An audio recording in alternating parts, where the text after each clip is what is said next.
দেশে একটা নির্বাচনে হাওয়া বইছে, সে হাওয়া কি আপনি টের পাচ্ছেন? ধন্যবাদ মাসুদ কামাল ভাই। ধন্যবাদ, আপনার মাধ্যমে আপনার অগণ দর্শক দেখে তাদের সবাইকে সালাম জানাই। সব ভালো থাকবেন। দেখেন, আমি যদি কোনো জিনিস আপনি আমার কাছে চান, আমি যদি দিতে চাই, তাহলে কিন্তু আমি সরাসরি বলবো হ্যাঁ বা না। আর যদি আমি দিব না কিন্তু আপনাকে আবার নাও করব না, তাহলে আমি বিভিন্ন বিবরণের এটাকে সময় কালক্ষেপণ করব, বিভিন্ন কথা বলবো। আজকে আপনি কি কারণে, কোন যুক্তিতে ডক্টর ইউনূস সরকার সাহেবের কাছে নির্বাচন প্রত্যাশা করেন? রাজনীতি একটা সিম্পল জিনিস বোঝার চেষ্টা করেন। যে ভদ্রলোককে আমরা আগেও বহুবার তত্ত্বাবধায়ক সরকারের দায়িত্ব নেওয়ার জন্য বলা হয়েছে, যখন 3 মাস ব্যাপী ছিল তখনও উনি আসেন নাই, যখন 2 বছরের তত্ত্বাবধায়ক সরকার করা হলো তখনও তিনি আসেন নাই। উনাকে বলা তখন উনি বলেছিলেন যে 5 বছরের হইলে উনি আসবেন। তখন ওনার বয়স আরো কম ছিল, ওনার কর্মক্ষমতা বেশি ছিল, যাই হোক অনেক ভালো হতো। কিন্তু এইবার উনি হঠাৎ করে চলে আসলেন কেন? তিনি কিন্তু জুলাই মাসে বাংলাদেশে ছিলেন। এই জুলাই বিপ্লবের সময় কিন্তু উনি আদালতে হাজিরা দিয়েছেন, এবং আদালতে হাজিরা দিয়ে 4 তলা 5 তলা এই 85 বছর বয়সের বিদ্যুৎকে শেখ হাসিনা হাঁটাইয়া 5 তলায় উঠাইছে। কেউ কিন্তু প্রতিবাদ করে নাই। সাধারণ মানুষের মতো উনি 5 তলায় উঠেছেন, সেখান থেকে নেমে গিয়েছেন। তারপর উনি দেশ থেকে চলে গেছেন, অর্থাৎ শেখ হাসিনা তাকে কোন রকম সমস্যা সৃষ্টি করে নাই। 5ই আগস্টে যখন আপনারা জানেন সরকার পতন যখন হয়ে গেল, দুপুরবেলা 11টার পরে শেখ হাসিনা চলে গেলেন, তখন সেনা প্রধান যখন বললেন যে আমি দেশের দায়িত্ব নিয়ে নিয়েছি, কথাটা মনে আছে কিনা জানেন, যে আমি দায়িত্ব নিয়েছি, এখন একটা সরকার গঠিত হবে, আমি সবার সঙ্গে আলোচনা করতেছি, আপনারা আমাকে সময় দেন, ধৈর্য ধরেন। না, এটা কথা বলেছিলেন যে আপনারা আমার উপর আস্থা রাখেন। আস্থা রাখেন। তো সেখান থেকে আমরা পরে আসিফ মাহমুদের কাছে যে তথ্যটা পাই, যে তারা যখন গিয়ে ওই এয়ার অফিসে গিয়ে, এপির অফিসে গিয়ে ওই শামসুল আলমের অফিসে গিয়ে দেখা করলো, সেখানে গিয়ে দেখা করার পরে তারা বললো যে না, তারা ওই ক্যান্টনমেন্টে যাবে না, সেনানিবাসে যাবে না, তারা সরকার আলাদা গঠন করবে। তখন তাদের মধ্যে একটা ঐক্য আলোচিত হয়, এবং সেখানে ডক্টর ইউনূস সাহেবের নাম আসে। এবং ইউনূস সাহেবের নাম আসাতে সেনা প্রধান নাকি বুকে পাথর চাপা দিয়া সেই নামটা অ্যাকসেপ্ট করেছে, সেটাও আমরা ইতিহাস থেকে জানছি, অর্থাৎ আসিফ মাহমুদের কাছ থেকে জেনেছি, ইতিহাস। তাহলে পাথর চাপা দিয়ে যে সরকারকে মেনে নেওয়া হলো, সেই সরকার নিশ্চয়ই, তখনই বলেছিলাম আমি, আমার যদি আমার ফেসবুকের লেখাগুলো আপনাকে আমি বলবো, পরে দেখতে পারি, সময় হবে বা বললে পাঠাতে পারি, বলছিলাম এই সরকার তো নির্বাচন আসে নাই, এই সরকার আসছে অন্তর্বর্তীকালীন সরকার, অর্থাৎ এই সরকার দেশটাকে হাসিনা বিরোধী মানুষগুলো ঐক্যবদ্ধ করে দেশটাকে ভালোর দিকে নিয়ে যাবে, এবং যতদিন প্রয়োজন পড়ে ততদিন উনি থাকবেন। নির্বাচন দেওয়া ওনার দায়িত্ব নয়। আমি এখনো মনে করি ডক্টর ইউনূস সাহেবের নির্বাচন দেওয়ার দায়িত্ব নয়, এবং সেই ম্যান্ডেট নিয়েও তিনি আসেন নাই। কিন্তু উনি যে কোনো কারণে হোক বিপ্লবী সরকার গঠন না করে উনি চলে গেলেন সাংবিধানিক সরকারের দিকে, এবং সাংবিধানিক সরকার গঠন করার পরে উনি নিজের গেরা করে নিজে পড়ে গেলেন। উনি হাইকোর্ট দিয়ে বক্তব্য দেওয়ালেন যে এটা বৈধ। আসিফ নজরুল সাহেব হাইকোর্ট থেকে নিয়ে আসছেন। পরবর্তী আমরা দেখতে পেলাম যে হাইকোর্টের বিচারকরা তখন সেনানিবাসে পালিয়েছিল, তারা কোর্টেও ছিল না, সেটাও আমরা ইতিহাস থেকে জানলাম। কাজে আজকে এই 1টি বছর হয়ে গেল, 6 মাসে তো আপনারা দেখছেন যে কি আলোচনা হয়েছে, সমন্বয় কি বলে, ঐক্যমত্য করার জন্য জাতির মধ্যে কি আলোচনা হয়েছে। আমরা দেখেন কিভাবে সম্পদ সময়ের অপচয় করা হয়েছে, রাষ্ট্র সম্পদ অপচয় করা হয়েছে।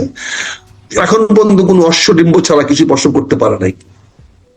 আজকে একটি ছাত্র সংগঠনের বিশাল সমাবেশ হয়েছে, এবং পাশাপাশি এনসিপি পুরা দলীয় সংগঠন করেছে।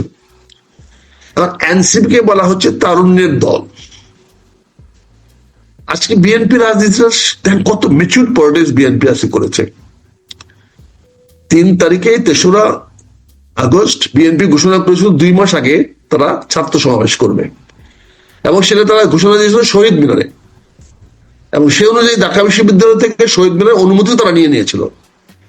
কিন্তু পরবর্তীতে এনসিপি ঘোষণা করলো যে তারা শহীদ মিনারে সমাবেশ করবে 3রা অগাস্ট। অগস্টে। বিএনপি বলল ঠিক আছে, বিএনপি কিন্তু সরে চলে আসলো শাহবাগে। এবং শাহবাগে কিন্তু গত 4 দিন ধরে কিন্তু একটি গ্রুপ, এনজিও গ্রুপ আন্দোলন করছিল যে এই জুলাই সনদ ঘোষণা করতে হবে। জি। তারা কিন্তু আজকে হাওয়া হয়ে গেল, তাদের কোনো অস্তিত্ব আজকে পাওয়া গেল না, তারা কোথাও নাই।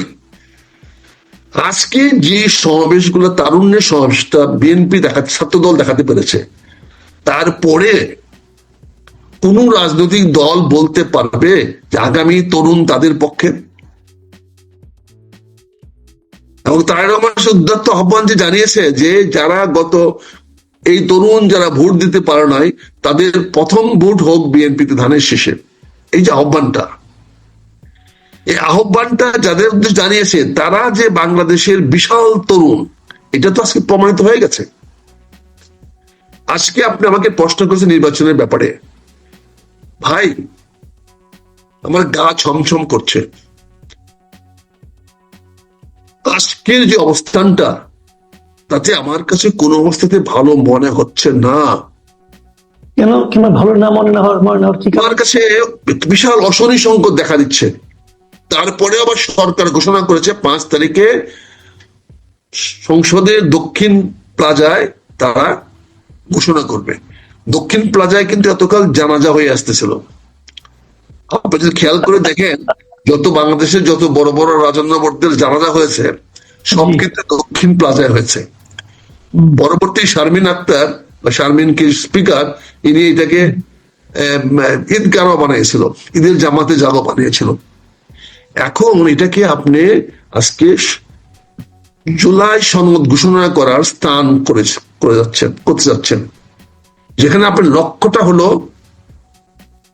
বর্তমান প্রচলিত সংবিধান বাতিল করবেন। সংবিধান বাতিল করবেন কোথায় দাঁড়িয়ে? যেই সংবিধানের অধীনে যে সংবিধান সংসদ রচিত হয়েছে, ওই সংসদকে আপনি দাঁড়িয়ে দক্ষিণ প্লাজায় আপনি করবেন। এই দক্ষিণ প্লাজার বিশাল সামনে, ওখানে যদি আপনি একটা সিটিং অ্যারেঞ্জমেন্ট করে লোক আনতে চান, তাহলে কি পরিমাণ লোক আপনাকে আনতে হবে? আর যদি স্বতঃস্ফূর্ত জনতা আনতে চান, তাহলে আরো কত বেশি লোক লাগবে। তারপরে আপনি সকাল 11টা থেকে আপনি দিয়েছেন গান বাজনার আসর, একটা জাতীয় সমস্যার সমাধানের জন্য আপনি দিয়েছেন একটা গান বাজনার আসর। 5 তারিখে আপনি ওখানে সকাল 11টা থেকে গান বাজনা শুরু করবেন সাংস্কৃতিক মন্ত্রণালয়ের অধীনে।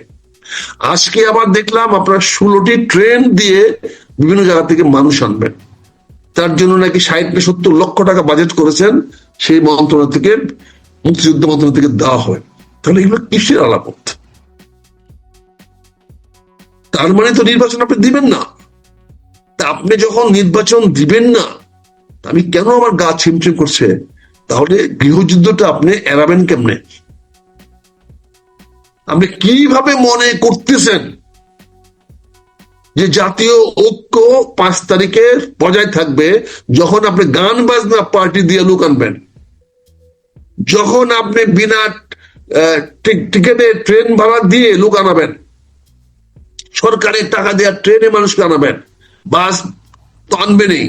তাহলে এই সমস্ত বিনা পয়সার লোক আনায়ে আপনি তাদের সামনে যদি ঘোষণা করেন, নির্বাচনের তারিখ ঘোষণা না করেন, তাহলে আপনি কি ওই সভা থেকে বেরিয়ে যেতে পারবেন?